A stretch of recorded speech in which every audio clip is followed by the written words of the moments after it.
Chinese রেসিপিতে যখন দেখলাম স্টার ফ্রাইড এগ রেসিপি, ভাবলাম বাবা দেখি এগের আবার কীরকম নতুন কিছু দিয়েছে কিনা। চাইনিজ ভাই তারা তো একটু নতুনত্ব সব কিছু ট্রাই করে, তাই দেখলাম একবার কেমনভাবে। তারপর দেখলাম ভাই এটা তো কিছুই নয়, এটা যেমন আমরা মুড়ি চাট করার সময় করে ভাজি, শুধুমাত্র আলুটা দেওয়া বাদ, বাকিটা একই রকম। দিয়ে ভাবলাম ঠিক আছে চলো তাহলে স্টার ফ্রাইড এগই বলো বা আমাদের মুড়ি চাটের মশলাই বলো না কেন, বানানো যাক। তাহলে কি করলাম, এখানে আমি পেঁয়াজ কেটে নিয়েছি, তার সাথে একটু ক্যাপসিকাম দিয়ে নিয়েছি। চাইনিজ রেসিপি একটু capsicum, chilli sauce, soya sauce এইগুলো না থাকলে ঠিক জমে না, তাই না বলো। তারপরে কি করলাম, 3টে ডিম নিয়েছি, সেটাকে ভালো করে ফেটিয়ে নিয়েছি লবণ দিয়ে অনলি।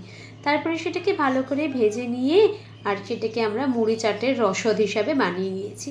যাই হোক, এই দায়িত্বটাও কমপ্লিট করলাম খুন্তির সাহায্যে। দিয়ে হয়ে গেল ডিমটা ভাজা। এরপরে যেটা রয়েছে, যে বাবা জীবনগুলিকে কেটে রেখেছিলাম সেইগুলোকে এবার উদ্ধার করা যাক। সেখানে আমি দিয়ে দিয়েছি পেঁয়াজ আর দিয়েছি একটু লবণ, সেটাকে ভালো করে ভেজে নিয়েছি। আর তার মধ্যে দিয়ে দেবো শুধু ক্যাপসিকামটা, যেটা কেটে রেখে দিয়েছিলাম। চাইলে তোমরা একটু গ্রিন চিলি অ্যাড করতে পারো, যেহেতু আমার ঘরে একটা বাচ্চা রয়েছে তাই আমি সেটাই অ্যাড করিনি, এবং সে তো এরকম লোভনীয় জিনিস দেখলে থাকবে না, তাই। ভাজা হয়ে গেলে এর মধ্যে যে ডিমটাকে ঝুড়ো করে রেখেছিলাম সেটা দিয়ে দিলাম, মানে বাঙালির মুড়ি চাটের একদম প্রিয়তম রসদ, তাই না কি বলো। তারপরে দিয়ে দিলাম একটু চাইনিজ টাচ আনতে ওয়েস্টার সস, আর দিয়ে দিয়েছিলাম অল্প একটুখানি ডার্ক সয়া সস। ব্যাস ভালো করে মিশিয়ে নিয়েছি, নিলেই এটা রেডি।